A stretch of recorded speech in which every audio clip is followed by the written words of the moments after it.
ای السلام علیکم.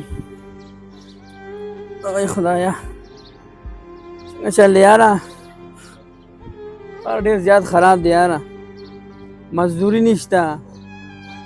اختر راغی، ماشومانو له کپړې م اخیستل غواړي، بیلې بل هم راغی او کار ډېر زیات خراب دی.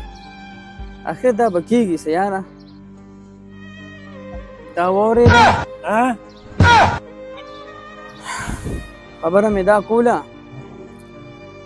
ما کار ډېر زیات خراب دی، غریبي ده.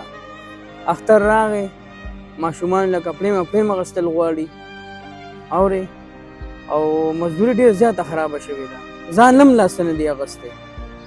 خبره پوه شوې؟ تا واورېده؟ څه ته وایي؟ زلیخې کیسه ختمه شوه. سړیه پانګې کار ته تللی